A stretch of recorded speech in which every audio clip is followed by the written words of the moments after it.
नमस्कार दोस्तों, मेरा नाम है गगन और स्वागत है आज की इस वीडियो में जहां हम बात करने वाले हैं होंडा CB350 के बारे में। हाइनेस जो नाम है वो बोलने में भी थोड़ी हमें समस्या हो रही है और उसके साथ ढलने में भी समस्या हो रही है। प्रॉबेबली इसको थोड़ी सी रॉयल फील जो है वो देने के लिए यहाँ पे हाइनेस नाम का इस्तेमाल किया गया। एनीवे CB350 जो है वो क्लासिक रेट्रो वाले लुक्स में जो है हमें देखने को मिलती है, पर ये क्रूज़र कैटेगरी की बाइक मानी जाएगी क्योंकि ज़्यादातर जो फील जो है वो उस मतलब जो चलाने का जो अंदाज़ है, चलने का अंदाज़ जो है वो क्रूज़र कैटेगरी वाली बाइक्स का जो है वो इसको दिया गया है। इंजन को वैसा रखा गया है, ओवरऑल सीटिंग पोजीशन वगैरह जो है वो भी वैसी रखी गई है। हालांकि जो टिपिकली हम क्रूज़र बाइक्स में देखते हैं कि यहाँ पे आगे एक विंडशील्ड लगी होती है, वो सब चीज़ें यहाँ पे नहीं है, बट आप ऑब्वियसली आफ्टर मार्केट थोड़े टाइम में आपको वो चीज़ें मिलने लग जाएगी तो आप वो भी लगा सकते हैं। फिलहाल हम जो भी फीचर्स थे, जैसे भी छोटी मोटी चीज़ें जो एक बाइक में खड़े खड़े हम देख सकते हैं, उनकी बात हम कर चुके थे। यहाँ पे आई बटन में वो वीडियो है, वो जाके आप देख सकते हैं अगर आपने नहीं देखा हो तो।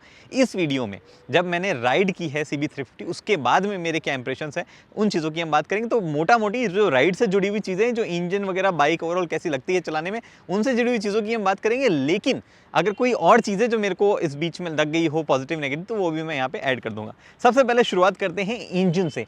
अब यहाँ इंजन जो है वो 350 सीसी का इस्तेमाल किया गया है। सिंगल सिलेंडर ये जो इंजन है एयर कूल्ड है, कोई भी ऐसा liquid cooling, oil cooling technology जो है उसमें इस्तेमाल नहीं की गई है। और लगभग 21 PS की पावर और 30 न्यूटन मीटर का टॉर्क ये बनाता है। ज़्यादा परफॉर्मेंस जो है, ज़्यादा पावर और टॉर्क जो है वो लो एंड की तरफ रखने की कोशिश की जाती है इन कैटेगरीज की बाइक में। बट यहाँ पे जितनी भी मैंने इसको चलाई है, मुझे ये महसूस हुआ है कि लो एंड में ये रॉयल एनफील्ड मीटियोर जितनी या रॉयल एनफील्ड क्लासिक 350 जितनी स्ट्रॉन्ग नहीं है। अपने टॉर्क वगैरह के मामले में थोड़ी सी ऐसे 3000 RPM जो है उससे नीचे थोड़ी सी ऐसा स्ट्रगल सा उसको लगता है। हालांकि RPM यहाँ पे हम देख नहीं सकते हैं क्योंकि टेकोमीटर नहीं दिया गया है। बट जो ओवरऑल ग्राफ जब हम देखते हैं पावर और टॉर्क वाला, तो उससे पता चलता है कि 3000 RPM के नीचे जो स्ट्रगल चल रहा है वही चल रहा है। उसके बाद में एक बार आप वो क्रॉस कर जाते हो तो वहाँ पे ठीक ठाक पावर है, और हायर RPM पे जब आप रेव करते हो तो बहुत ही बेहतरीन परफॉर्मेंस से निकलती है। तो इसका मतलब ये हुआ कि शहर में जब आप चलाना चाहते हैं तो शहर में ये इंजन आपको थोड़ा बहुत गियर चेंजेस जो है वो फ्रीक्वेंटली करवाएगा, लेकिन हाईवे पे जो है वो आपको प्रॉपर मज़ा देगा। 120 पे भी ये जो है बहुत बढ़िया चलेगा। 110 लगातार मैं जब इस पर कर रहा था तब ये इंजन जो है स्ट्रेस में नहीं था, ऐसे किसी दबाव में फील नहीं हो रहा था, थोड़ा सा एकदम फ्री लग रहा था। वाइब्रेशंस वहाँ पे नहीं थे। मीटियोर के साथ में ये थोड़ी सी चीज़ थी कि वहाँ पे वाइब्रेशन थे। मीटियोर से बार बार कंपैरिजन इसलिए भी हो रहा है क्योंकि काफ़ी लोग कर रहे हैं, प्राइस में भी है और दोनों गाड़ियाँ साथ में लॉन्च हुई है, प्लस मैंने थोड़े दिनों पहले ही चलाई है। तो दोनों बाइक्स में अगर देखें तो यहाँ पे बहुत ज़्यादा ही रिफाइन लगती है, नो डाउट। हाई स्पीड में भी काफ़ी बेटर परफॉर्म करती है। एक और चीज़, हाई स्पीड में जो छोटे छोटे मोटे बम्प्स होते हैं, जो हल्के फुल्के सड़कों के एलिवेशन होते हैं, वो ये बहुत ही अच्छी तरीके से झेलती है। लेकिन जब आप शहर में चला रहे हो आमतौर पे, तो कोई भी छोटा गड्ढा है वो आपको ज़्यादा लगता है इस गाड़ी में। मतलब सस्पेंशन थोड़े से फर्म, थोड़े से हार्ड लगते हैं। ये चीज़ हैंडलिंग वगैरह, कॉर्नरिंग वगैरह में तो हेल्प करती है। हाई स्पीड पे भी ठीक ठाक चल जाती है, लेकिन स्लो स्पीड पे जो अपनी रेगुलर सिटी रन है वहाँ पे आपको लगेगा कि यार सस्पेंशन थोड़े से हार्ड है इस गाड़ी के। ये बातें हुई इंजन से जुड़ी हुई यहाँ पे कि क्या कैसा है। लो एंड में उतना जो कहते हैं ना इफेक्टिव नहीं है। इसको शायद थोड़ा सा गियरिंग जो है वो नीचे के फर्स्ट सेकंड गियर्स को कुछ और तरीके से मतलब रेशियोज देके कुछ मैनेज किया जा सकता था, बट यहाँ पे वो नहीं हुआ है। प्लस गियरिंग की जब बात कर ही रहे हैं तो 5 स्पीड का जो गियर बॉक्स है उसमें आपको फर्स्ट गियर जैसे ही डालते हो तो एक ठक सा आवाज़ आती है, जिससे पता चलता है कि लो एंड टॉर्क जो है वो गाड़ी का अच्छा है। लेकिन at the same time neutral अगर आप ढूंढने जाते हो तो न्यूट्रल में आपको फर्स्ट से न्यूट्रल लेने में कोई समस्या नहीं है, मोस्टली लग जाएगा। लेकिन जब सेकंड से, जो कि आमतौर पे न्यूट्रल हम ज़्यादा जाते हैं कि भैया हम सेकंड से न्यूट्रल में जाते हैं जब गाड़ी हमें खड़ी करनी होती है, वहाँ पे जो है कई बार न्यूट्रल जो है वो लग नहीं पा रहा था। अब हो सकता है ये इस पर्टिकुलर गाड़ी की प्रॉब्लम हो, या अगर आप टेस्ट ड्राइव करने जाते हैं तो आप अपनी उस गाड़ी में भी देखिएगा कि रेगुलर चीज़ें अगर आप इसको आदत नहीं बनाएंगे धीरे धीरे, मतलब यूँ है आपके घर में एक दो और बाइक्स हैं जिनका न्यूट्रल इजीली लग जाता है, तो यहाँ पे आपको जो परेशानी बार बार वो देता रहेगा।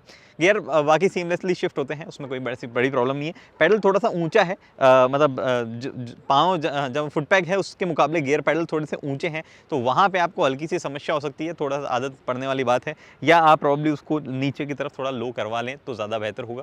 बाकी गियर चेंजेस वगैरह में कोई प्रॉब्लम नहीं है। क्लच जो है वो भी काफ़ी लाइट है। इनफैक्ट गाड़ी में आपको होंडा सेलेक्ट टॉर्क कंट्रोल जो है वो भी दिया जाता है। अब वो क्या करता है बेसिकली, जब गाड़ी को लगता है कि टॉर्क जो है वो ज़्यादा आ रहा है, स्लिपरी कंडीशन है, रियर व्हील्स जो है स्लिप कर रहा है, तो वहाँ पे हल्का सा गाड़ी जो है पावर टॉर्क कट कर देती है। वो इलेक्ट्रॉनिक एक सिस्टम है, आप चाहें तो उसे ऑफ भी कर सकते हैं। अगर कोई सिचुएशन ऐसी है जहाँ आपको इस्तेमाल उसका नहीं करना है, आपको पूरी थ्रॉटल लगानी, तो आप उसको ऑफ भी कर सकते हैं। ब्रेकिंग अच्छी है, ABS थोड़ा थोड़ा सा ज़्यादा सेंसिटिव है। हम स्लिपरी कंडीशन में जहाँ भी चला रहे थे ऐसा लग रहा था थोड़ा सा ज़्यादा सेंसिटिव है ABS, बट कोई भी ऐसी सिचुएशन नहीं है आई कि यहाँ पे जो है उसके बारे में कोई बुरी चीज़ मिले। हालांकि ABS ऑफ करने का ऑप्शन जो है वो यहाँ पे नहीं है। इनफैक्ट ABS ऑफ करने का ऑप्शन कुछ गाड़ियों में क्या होता है कि कहीं अंदर की तरफ दिया होता है। यहाँ पे एक और चीज़ मैंने नोटिस की वो ये कि गाड़ी जो है इसमें अगर आपको फर्स्ट एड किट जो है वो एक्सेस करना है तो उसकी समस्या, इधर वाला ये खुलता नहीं है काउल, ये वाला काउल इधर से चाबी खुलेगी, इधर से एलन की निकालो, इधर से एलन की डालो, काउल खोलो, इतना लंबा प्रोसेस है। अगर आपको टूल्स एक्सेस करने हो तो वही एलन की से आप यहाँ पीछे से जो है ये इसको खोलो और अप करो और इसके अंदर जो है टूल्स यहाँ लगे रहते हैं। तो ये स्टोरेज स्पेस का एक्सेस जो है वो थोड़ा सा इजी नहीं है, ये हल्की फुल्की शायद आपको फिर से प्रॉब्लम लगे। तो ये बात हो गई हमारी इंजन के बारे में। गियरबॉक्स के बारे में फ्यूल एफिशिएंसी जो अगर रह गई तो बताता हूँ कि अराउंड 32 किलोमीटर पर लीटर सिटी की नॉर्मल चीज़ों में आप उम्मीद कर सकते हैं। 35 to 36 अगर आप आराम से हाईवे पे 85-90 चलाते हैं तो आपको ये 32 से 35 किलोमीटर पर लीटर शायद जो है वो डिलीवर कर देगा। अगर आप और तेज चलाते हैं तो डेफिनेटली फ्यूल एफिशिएंसी बहुत ही ड्रास्टिकली फिर ड्रॉप होने लग जाती है। एक चीज़ जो मुझे इस गाड़ी की बहुत अच्छी लगी वो ये कि रॉयल एनफील्ड्स यूजुअली हम लोग देते थे कि बढ़िया साउंड उनमें आती है। मीटियोर के साथ में वो सीन उतना नहीं था, लेकिन यहाँ पे आपको हाइनेस के साथ में जो बेसी थंप है इसका वो थ्रू आउट मिलता है। गाड़ी स्टार्ट करने से लेकर मतलब आप गाड़ी जो है वो तेज़ चला रहे हैं तब भी आपको वो बेसी सा थंप जो है वो मिलता रहता है, बढ़िया सी साउंड एक आती रहती है। वो इसके बारे में बहुत अच्छी चीज़ है। इनफैक्ट कई बार आप वो साउंड सुनने के लिए जानबूझकर गाड़ी को एक हल्के से हायर गियर में लेके थ्रॉटल ज़्यादा दबाते हैं तो साउंड थोड़ी सी और ज़्यादा स्ट्रांगली आपको सुनाई देती है।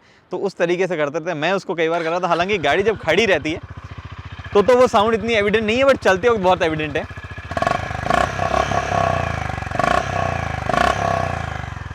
एक्चुअली साउंड जेन्युइनली जो है साउंड कई लोग इसकी अप्रिशिएट करेंगे, वो इसके बारे में एक अच्छी चीज़ डेफिनेटली है। फिर कुछ चीज़ें जो मैंने नोटिस की राइड करते वक्त, जो कि बेसिकली राइड हैंडलिंग वगैरह से जुड़ी हुई नहीं है, हैंडलिंग की बात अभी थोड़ी हम आगे आगे करते हैं। तो वो थी कि जब भी MID आप देखते हो यहाँ पे तो MID थोड़ी छोटी है। मीटियोर में या रॉयल एनफील्ड में आप जो एसेसरी के तौर पे ट्रिपर नेविगेशन सिस्टम आएगा वो ज़्यादा बेहतर भी लग रहा था। और प्लस उसकी MID में जो है MID तो थे उसकी भी इतनी ज़्यादा विजिबल थी, बट यहाँ पे जो है सब कुछ एक छोटी सी स्क्रीन होने की वजह से थोड़ा सा इनकन्वीनियंट लगता है। हालांकि इसमें फीचर्स ज़्यादा है, आपको ब्लूटूथ कनेक्टिविटी मिलती है टॉप एंड वेरिएंट में। हालांकि टॉप एंड वेरिएंट की प्राइस भी जो है 2500 रुपये बढ़ चुकी है आज जब मैं वीडियो बना रहा हूँ तब।